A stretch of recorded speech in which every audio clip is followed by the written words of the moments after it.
देखिए आज नया पाठ के बारे में जानकारी प्राप्त करेंगे ಮಕ್ಕಳೇ ಈ ದಿವಸ ನಾವು ಒಂದು ಹೊಸ ಪಾಠದ ಬಗ್ಗೆ ತಿಳಿಯೋಣ देखिए इस नया पाठ के बारे में मैं एक प्रश्न पूछता हूँ किसको जानते वो हाथ उठाना चाहिए ಯಾರಿಗೆ ಈ ಪ್ರಶ್ನೆಗೆ ಉತ್ತರ ಗೊತ್ತಿದೆಯೋ ಅವ್ರು ಮಾತ್ರ ಕೈ ಎತ್ತಿ ಸರ್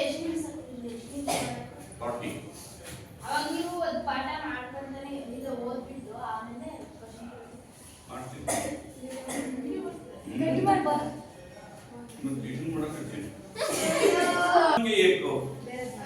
एक ये पाठ के बारे में एक प्रश्न पूछता हूँ हमारे कर्नाटक राज्य में सारी हमारे भारत देश के आजादी के लिए अनेक वीर महिलाओं ने बहुत श्रम करते हैं श्रम किए इसके लिए आजादी के लिए हमारे देश के आजाद देने के लिए ऐसा वीर नारियों का नाम आपको जानते हैं इसका नाम बताते हैं ठीक किसको जानते हैं आप उठाइए ಆ ಒಂದು ಪ್ರಸಿದ್ಧ ವೀರ ನಾರಿಯರ ಮಹಿಳೆಯರ ಒಂದು ಹೆಸರನ್ನು ಹೇಳಿ ನೋಡೋಣ ಸ್ಟ್ಯಾಂಡ್ ಅಪ್ ಡಾಕ್ಟರ್ अब्बक्का रानी अब्बक्का एक ही नाम बोलना सिर्फ आइए भाई रानी अब्बक्का और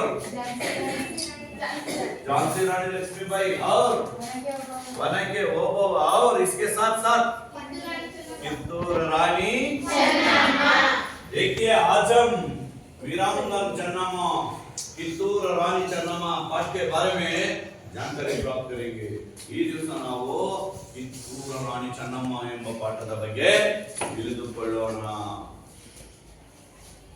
ठीक है आगे किताब देखिए संक्षिप्त में मैं बताता हूँ संक्षिप्त में रानी चन्नम्मा के बारे में संक्षिप्त में बताता हूँ इसके बाद तुम्हें छोटे छोटे प्रश्न पूछता हूँ प्रश्नों के जवाब देना चाहिए सभी विद्यार्थी ठीक है और तुम्हारी किताब देखना उधर उसके साथ साथ किताब देखना चाहिए देखिए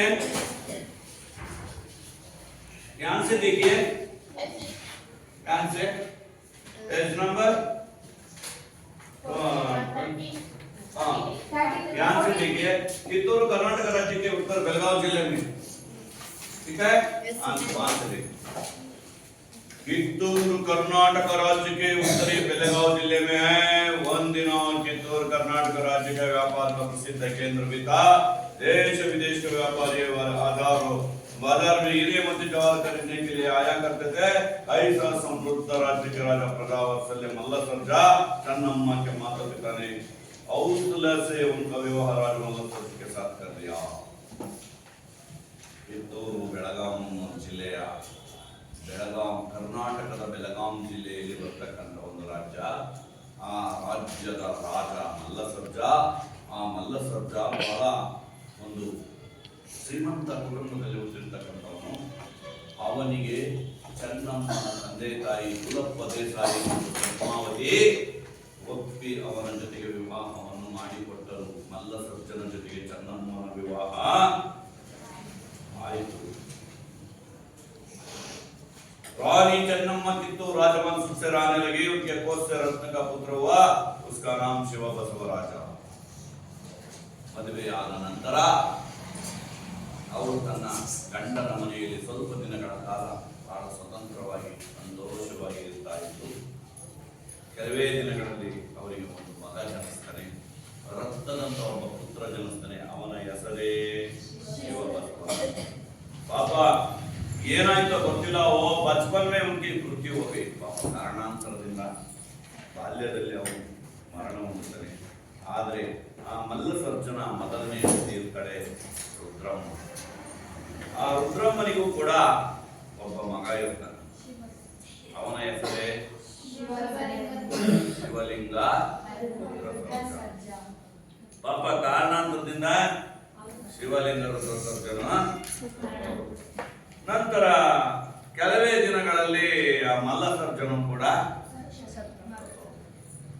ಇದ್ದಕ್ಕಿದ್ದಾಗೆ ಆ ವಂಶ ಎಲ್ಲ ನಿರ್ವಂಶ ಆದ್ಮೇಲೆ ಏನ್ ಮಾಡೋದು ಈ ಚೆನ್ನಮ್ಮ ನನ್ನ ಹಿರೈಂಡ ಚೆನ್ನಮ್ಮ ಏನ್ ಮಾಡ್ತಾರೆ, ಇನ್ನೊಬ್ಬ ಮಗ ಇದ್ದಾನ, ನನ್ನ ಮಗ ಸತ್ತೋದ್ಮೇಲೆ ರುದ್ರಮ್ಮನ ಮಗ ಒಬ್ಬಿದ್ನಲ್ಲ ಅವರನ್ನೇ ಗದ್ದಿಗೆ ಮೇಲೆ ಖುಷಿ ಆಡಳಿತ ಮಾಡೋಣ ಅಂತ ಪ್ಲಾನ್ ಹಾಕ್ಯಂತ.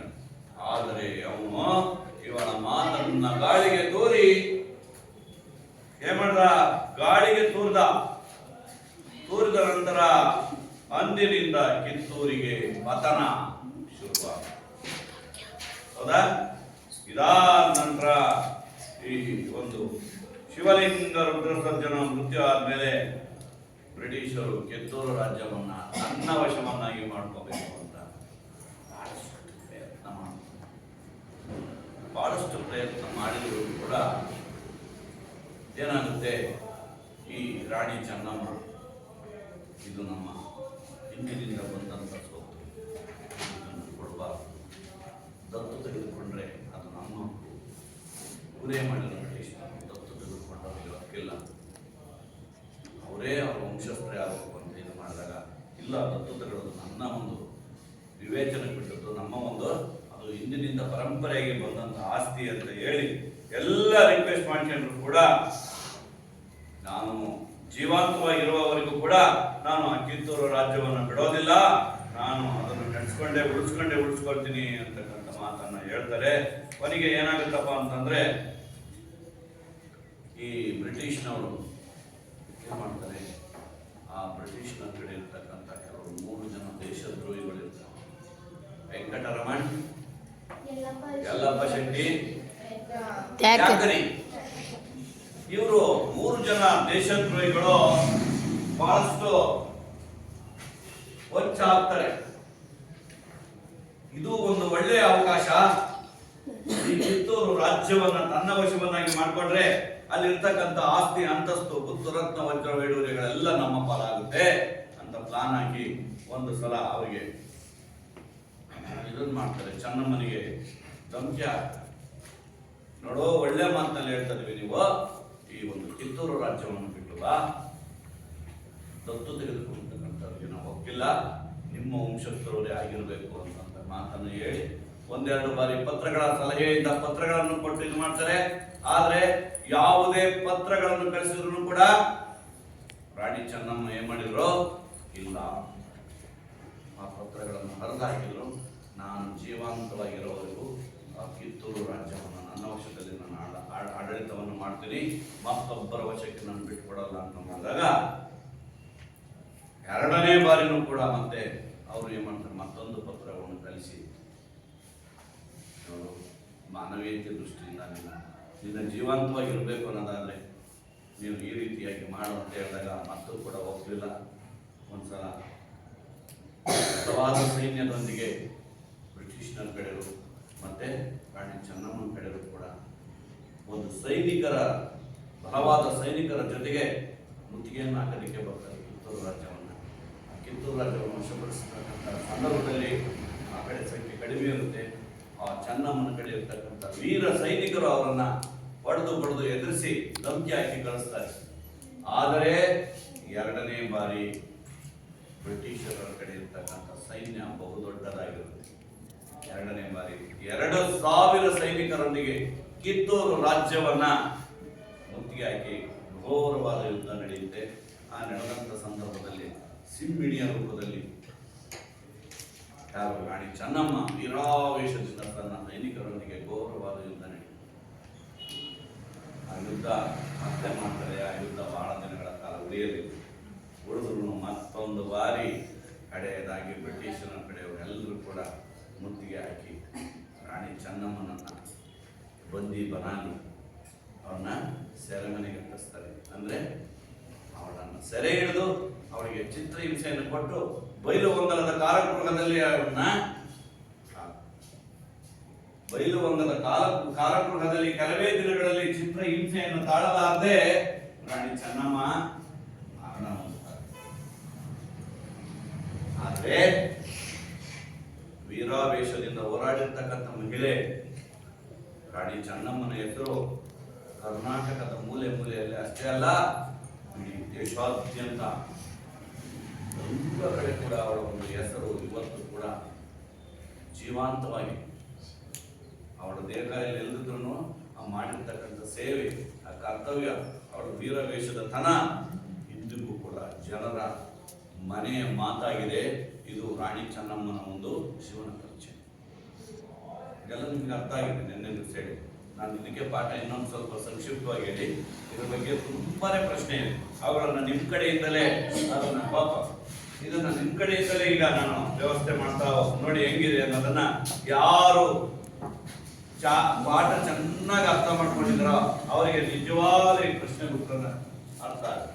ಯಾರು ಅರ್ಥ ಮಾಡ್ಕೊಂಡಿಲ್ಲ ಅವ್ರಿಗೆ ಯಾಕೆ ಅಂದ್ರೆ ಪರೀಕ್ಷೆ ದೃಷ್ಟಿಯಿಂದ ತುಂಬಾ ಪ್ರಶ್ನೆಗಳು ಇದರಲ್ಲೇ ಬರೋದು. ಮತ್ತೆ ಗೊತ್ತಾಯ್ತಾ? ನೋಡಿ बैठो। पहला प्रश्न है ना, चन्नम्मा का जन्म किस वंश में हुआ था? ಚನ್ನಮ್ಮನ ಜನ್ಮ ಯಾವ ವಂಶದಲ್ಲಿ ಆಯಿತು? रानी चन्नम्मा का जन्म काकती वंश में। देखिए काकती ನೋಡಿ ಅವರ ಮನೆತನದ ಹೆಸರು ಇದು ಕಾಕತಿ. ಕಾಕತಿ ಅಂತಕ್ಕಂಥದ್ದು ಒಂದು ವಂಶ. काकती वंशದಲ್ಲಿ ಜನಿಸ್ತಾಳೆ चन्नम्मा। देखिए दूसरा प्रश्न है ना, चन्नम्मा शब्द का अर्थ क्या है? कौन बता सकते हो? चन्नम्मा शब्द का अर्थ क्या है?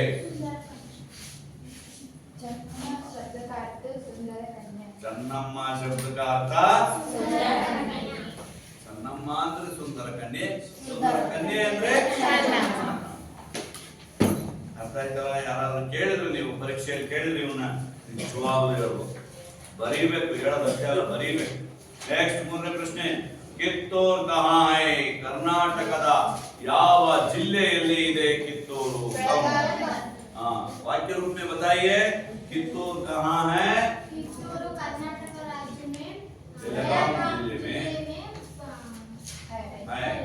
ಕರ್ನಾಟಕ ರಾಜ್ಯದ ಬೆಳಗಾಂ ಜಿಲ್ಲೆಯ ಒಂದು ತಾಲೂಕು, ಪ್ರಸಿದ್ಧ ಕೇಂದ್ರ ಆಗಿದೆ ಕಿತ್ತೂರು. ಸಿಡಾನ್ कित्तूर।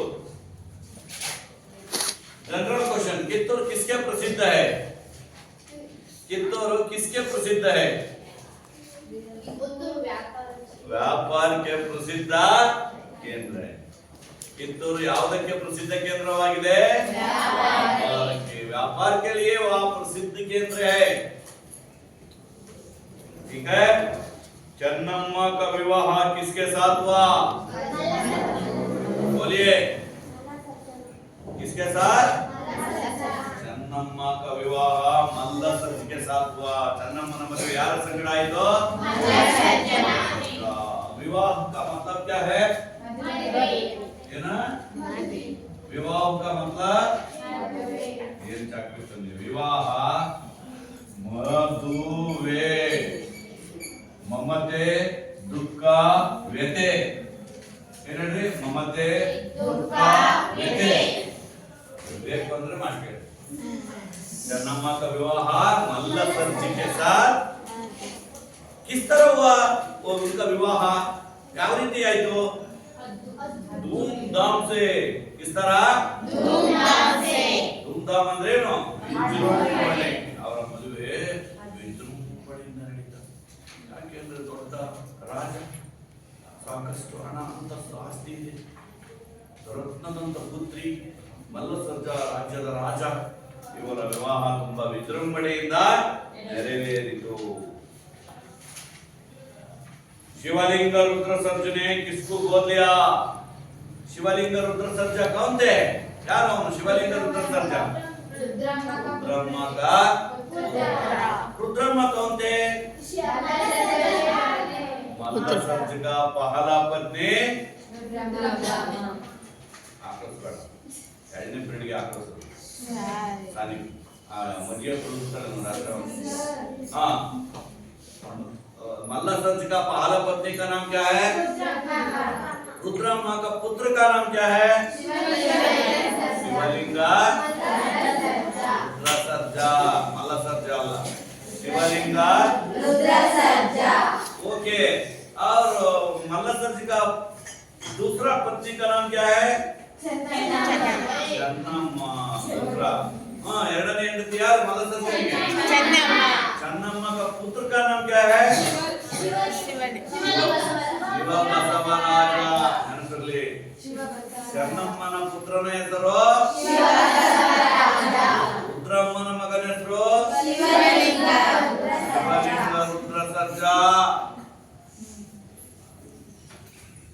ठीक है नेक्स्ट ನೋಡಿ ಇನ್ನೇನ್ ಕೇಳಿದಾನೆ ಶಿವಲಿಂಗ ರುದ್ರ ಸರ್ಜನೆ ಕಿಸ್ಕೋ ಬೋಲ್ ದಿಯಾ ನೋಡಿ ಯಾವ ಪ್ರಶ್ನೆ ಕೇಳಿದಾನೆ ಶಿವಲಿಂಗ ರುದ್ರ ಸರ್ಜ ಯಾರನ್ನು ದತ್ತು ತೆಗೆದುಕೊಂಡ ಕ್ವಶನ್ ಹೆಂಗಿದೆ ನೋಡಿ ಶಿವಲಿಂಗ ರುದ್ರ ಸರ್ಜನೆ ಶಿವಲಿಂಗ ರುದ್ರ ಸರ್ಜ ಯಾರು ರುದ್ರಮ್ಮನ ಮಗ ರುದ್ರ ಸರ್ಜನೆ ಕಿಸ್ಕೋ ಬೋಲ್ ದಿಯಾ था ಯಾರನ್ನ ದತ್ತು ತೆಗೆದುಕೊಂಡ ತಪ್ಪು ರಾಂಗ್ ಕ್ವಶನ್ ಹೌದಾ ಗುರಲಿಂಗ ರುದ್ರ ಸರ್ಜ ಅಂತ ಯಾರೋ ಸಂಬಂಧಿಕರನ್ನ ಒಬ್ಬರನ್ನ ತಗೊಂತಾರೆ ಗುರಲಿಂಗ ಯಾರು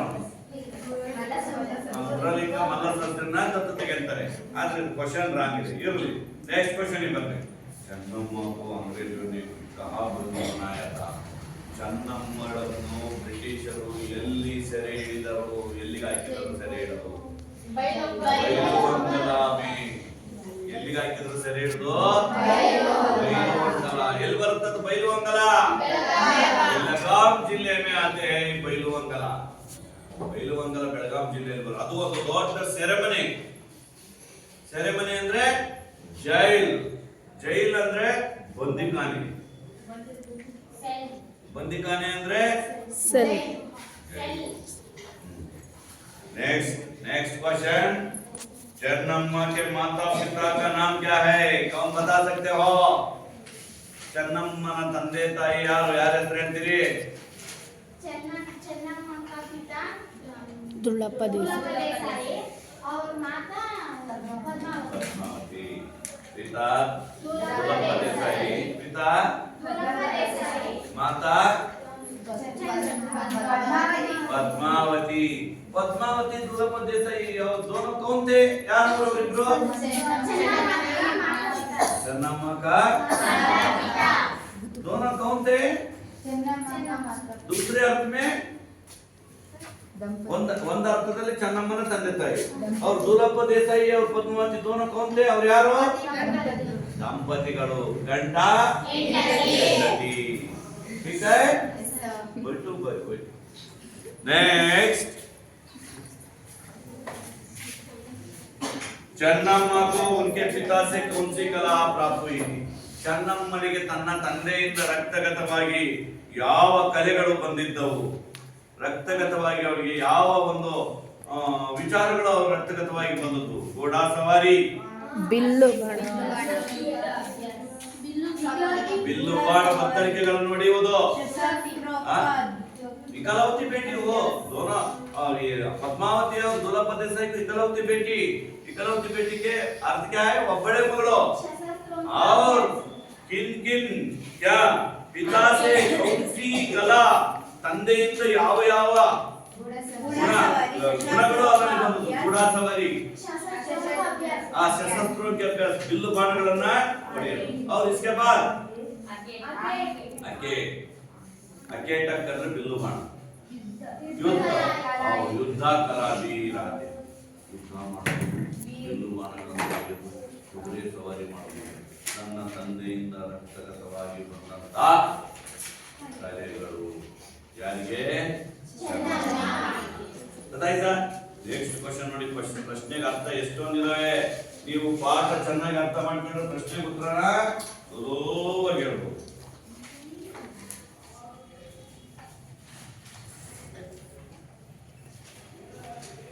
देशद्रोही का नाम क्या है ಚೆನ್ನಮ್ಮ के विरुद्ध युद्ध करने के आए थे उन देशद्रोही का नाम क्या है त्याकरी यल्लप्पा शेट्टी वेंकटरमण ये तीनों देशद्रोही है ठीक है बैठिए इसके बाद आगे आइए इन शब्दों को विलोम शब्द लिखिए अस्वास्थ्य अनारोग्य स्वास्थ्य आरोग्य कुरु ग्रुप ಅಂದ್ರೆ ನೋಡೋದಕ್ಕೆ ಗ್ರೂಪ್ ಆಗಿದೆ ಅದಕ್ಕೆ ಬರುತ್ತೆ ಶಬ್ದ ಸುಂದರ್ ಗ್ರೂಪ್ ಸುಂದರ್ ದೇಶ್ ಶತ್ರುತ ವಿಕೃತ, ಬಹರ್ ದೇಶಭಕ್ತ ದೇಶದ್ರೋಹಿ, ಕಯರ್ ವೀರ್. ಕಯರ್ ಅಂದ್ರೆ ಅಸಮರ್ಥ, ಏಡಿ, ದುರ್ಬಲ ಅಂತ ಕಯರ್. ಅದಕ್ಕೆ ವಿರುದ್ಧ ಶಬ್ದ ವೀರ್. ಪರಾಜಯ ಜಯ. ನೋಡಿ ಇವನ್ನೆಲ್ಲ ಪರೀಕ್ಷೆ ಕೇಳ್ತಾನೆ.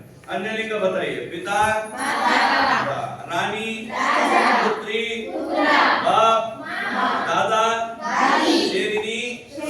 शेरिनी ಅಂದ್ರೆ ಹೆಣ್ಣು ಸಿಂಹ, ಶೇರ್ ಅಂದ್ರೆ ಗಂಡು ಸಿಂಹ. ಗಂಡು ಸಿಂಹ ಹೆಣ್ಣು ಸಿಂಹ ವ್ಯತ್ಯಾಸ ಇಲ್ಲೇನ? ಆಯ್ತಾ? ನೀವು ಮೃಗಾಲಯದಲ್ಲಿ ನೋಡಿದ್ರಲ್ಲ, ಗಂಡು ಸಿಂಹಕ್ಕೆ ಏನಿರುತ್ತೆ ತಲೆ ಕೂದಲೆಲ್ಲ ತುಂಬಾನೇ ಕೂದಲಿರುತ್ತೆ, ಹೆಣ್ಣು ಸಿಂಹ ನಾರ್ಮಲ್ ಇರುತ್ತೆ. ವ್ಯತ್ಯಾಸ ಕಂಡ್ರ? ಎರಡು ರಿಯಲಿ ನೋಡಿದ್ರಂತಾನೆ ನೀವು ಮೃಗಾಲಯದಲ್ಲಿ ಮೊನ್ನೆ. Very good. ಏನ್ ಅನ್ನಿಸ್ತು? ಖುಷಿ ಅನ್ನಿಸ್ತಾ? ಇನ್ನೊಮ್ಮೆ ನೋಡ್ಬೇಕು ಅನ್ನಿಸ್ತಾ? Thank you. ನೋಡಿ ಜೋಡ್ಕರ್ ಲಿಖಿ ಹೆಂಗ್ ಬರೆಸಿದ್ರೆ. ಚೆನ್ನಮ್ಮ का जन्म 1778, 1783. ನೆಕ್ಸ್ಟ್ ಚೆನ್ನಮ್ಮ की कोख से जन्म पुत्र, रत्नदंत पुत्र ಹುಟ್ಟಿದರ ಅವನು ಯಾರು? ಯಾರು? ಶಿವಬಸವರಾಜ. ಶಿವಲಿಂಗ ರುದ್ರ ಸರ್ಜಕ್ಕೆ ಮೃತ್ಯು. ಶಿವಲಿಂಗ ರುದ್ರ ಸರ್ಜನ ಮೃತ್ಯು ಯಾವಾಗಾಯ್ತು? 1824ರಲ್ಲಿ. ಮಕ್ಕಳೇ ಇಕಲೌಸಿ ಯಾರು? ಸಾರಿ, ಡಾಲೌಸಿ ಯಾರು? General governor. ಆ ಬ್ರಿಟಿಷರ ಅಧಿಕಾರಿ ಡಾಲೌಸಿ ಅಂತ ಇದ್ದ. ಚೆನ್ನಮ್ಮನ ಜೀವನ ಜ್ಯೋತಿ ಭುಜಿ ಯಾವಾಗ? ಚೆನ್ನಮ್ಮನ ಅಂತಿಮ ಉಸಿರು, ಕಡೆ ಉಸಿರು ಹೇಳಿದ್ದು ಯಾವಾಗ?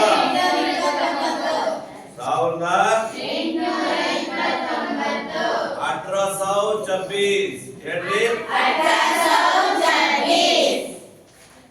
1826 ಅಂದ್ರೆ 1824.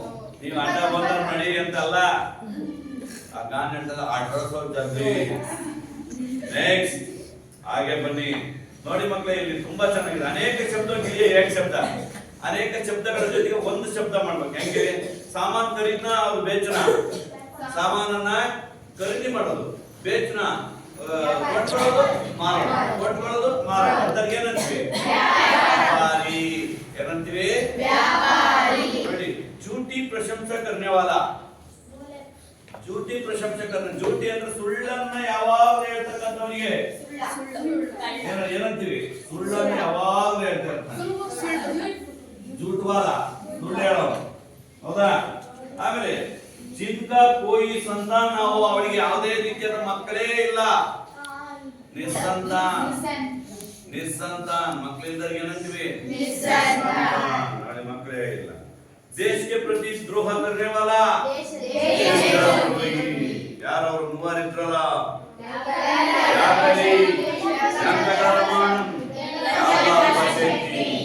ದೇಶದ್ರೋಹಿಗಳು. ಜೋ ಪರಿಚಿತ ನಾ ಹೋ, ಇಲ್ಲಿ ಬಂದಿದ್ದೀನಪ್ಪ ಹೊಸದಾಗೆ, ನನಗೆ ಯಾರು ಇಲ್ಲಿ ಪರಿಚಯ ಇಲ್ಲ. ಅಪರಿಚಿತ. ಜೋ ಪರಿಚಿತ ನಾ ಹೋ, ಅಪರಿಚಿತ. ಸ್ವಯಂ ಕೋ ಸಮರ್ಪಿತ ಕರ್ನಾ, ತನ್ನನ್ನು ತಾನೇ ಸಮರ್ಪಿಸಿಕೊಳ್ಳೋದು. ಸ್ವಾವಲಂಬಿ ಅಂತೀವಿ. ಹೌದಾ? ಏನಂತೀವಿ? ಸಮರ್ಪಿ.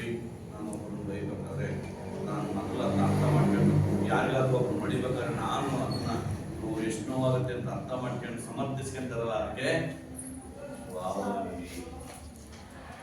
ಮತ್ತೆ ಎಷ್ಟು ಪ್ರಶ್ನೆಗಳನ್ನ ಯಾವ ರೀತಿ ಕೇಳ್ತಾರೆ ಪರೀಕ್ಷೆಯಲ್ಲಿ, ಸ್ವಲ್ಪ ಜಾಗರೂಕರಾಗಿ.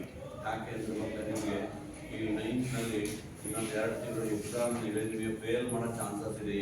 8ನೇ ತರಗತಿ ತನಕ ಕಡ್ಡಾಯ ಪಾಸ್, ಆದರೆ 9ನೇ ತರಗತಿಯಲ್ಲಿ ನಿಮ್ಮನ್ನು ಕರೆಯಲಾಗಿದೆ ಅಂತ ಇದೆ. ಹೌದಾ?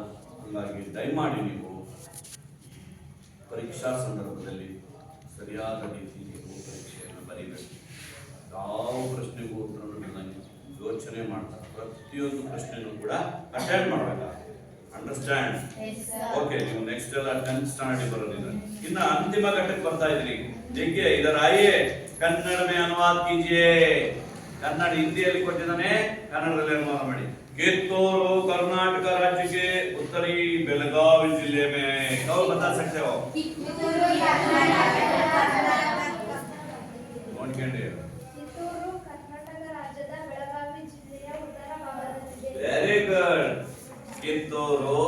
ಕರ್ನಾಟಕ ರಾಜ್ಯದ ಬೆಳಗಾವಿ ಜಿಲ್ಲೆಯ ಉತ್ತರ ದಿಕ್ಕಿನಲ್ಲಿ ಅಡಗಿದೆ. ವೆರಿ गुड, आपने बररे 1 मार्क्स. अंग्रेज गोद लिए पुत्र को उत्तराधिकारी नहीं मानते थे. ಬ್ರಿಟಿಷರು ದತ್ತು ತೆಗೆದುಕೊಂಡ ಮಕ್ಕಳಿಗೆ ಹಕ್ಕಿಲ್ಲ ಎಂದು ಬ್ರಿಟಿಷರು ದತ್ತು ತೆಗೆದುಕೊಂಡವರಿಗೆ ಹಕ್ಕಿಲ್ಲ ಎಂಬ ನಿರ್ಣಯವನ್ನ ಕೈಗೊಂಡರು. ಗೊತ್ತಾಯ್ತಾ? ಮೂರನೇದು, ಚೆನ್ನಮ್ಮ ने भीतर ही भीतर तैयारी आरंभ कर दी. ಯಾರು ಹೇಳ್ತೀರಾ? ಚೆನ್ನಮ್ಮ भीतर ही भीतर तैयारी आरंभ कर दी.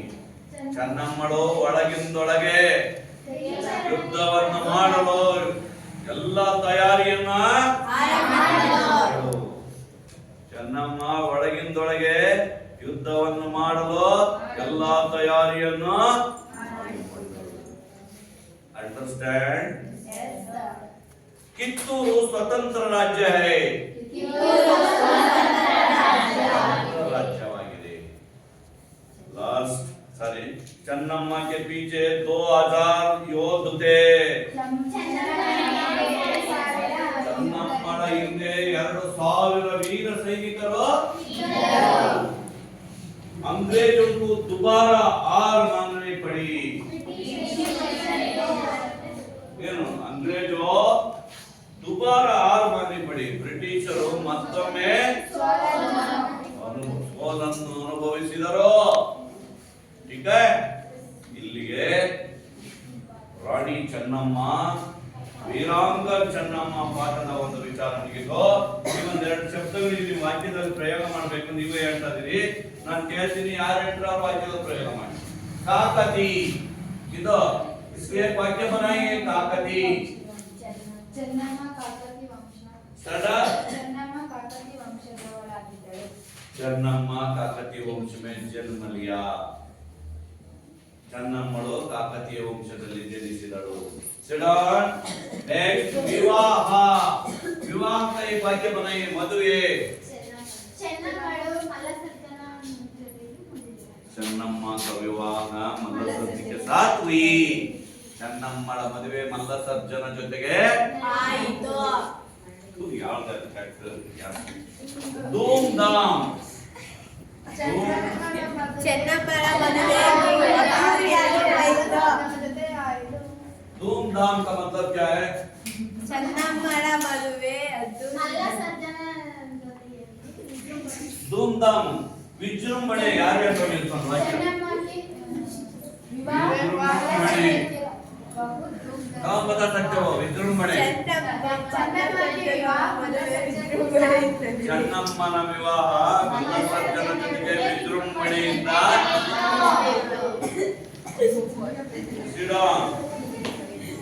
ನೆಕ್ಸ್ಟ್ ಇನ್ನೊಂದೆರಡು ಪ್ರಶ್ನೆ, ಇನ್ನೊಂದೆರಡು ವಿಚಾರಗಳನ್ನ ನೆನಪು ನೋಡಿ. ಅವನ್ನ ಯಾವ ರೀತಿ ನೀವು ವಾಕ್ಯದಲ್ಲಿ ಪ್ರಯೋಗ ಮಾಡ್ತೀರಾ ನೋಡೋಣ. ನೋಡಿ ಮಕ್ಕಳೇ, ನೆಕ್ಸ್ಟ್ ಒಂದು ಕ್ವಶನ್.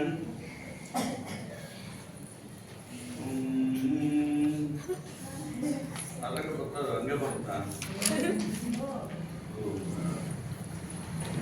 नेक्स्ट कसमकाई, कसमकाई इसका मतलब क्या है?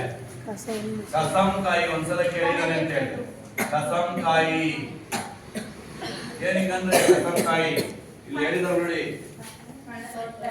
ಬಣ ತೋಡುವುದು ಕಿತ್ತೂರು ರಾಜ್ಯಕ್ಕೂ ಸಂಬಲ್ಕರ್ ರಕ್ಷಾ करने की कसमकाई ನನ್ನ ಉಸಿರಿರುವವರೆಗೆ ಕಿತ್ತೂರು ರಾಜ್ಯವನ್ನ ಮತ್ತೊಬ್ಬರಿಗೆ ಬಿಟ್ಕೊಡುವುದಿಲ್ಲ ಎಂದು ನಾನು ಪಣ ತೊಡುತ್ತಿದ್ದೇನೆ कसमकाई ಅಂದ್ರೇನು अपने शब्दों में एक वाक्य बनाइए ನಿಮ್ಮ ಶಬ್ದದಲ್ಲಿ ಒಂದು ವಾಕ್ಯ ಮಾಡಿ ನೋಡೋಣ मैं इस साल प्रथम श्रेणी में उत्तीर्ण होने के लिए कसम खाती हूं ನಾನು ಈ ವರ್ಷ ಮೊದಲನೇ ಶ್ರೇಣಿಯಲ್ಲಿ ಉತ್ತೀರ್ಣರಾಗಲು ಪಣ ತೊಟ್ಟಿದ್ದೇನೆ कसमकाई ಪಣ ತೊಡುವುದು ಪಣ ತೊಡು ಇದು ಬರ್ಕೊಂಡಿರಪ್ಪ ಪಣ ತೊಡುವುದು ಏನ್ ತೊಡು ಪಣ तोड़ो बाणा तोड़ो इसका मतलब ಒಂದು ಗುರಿ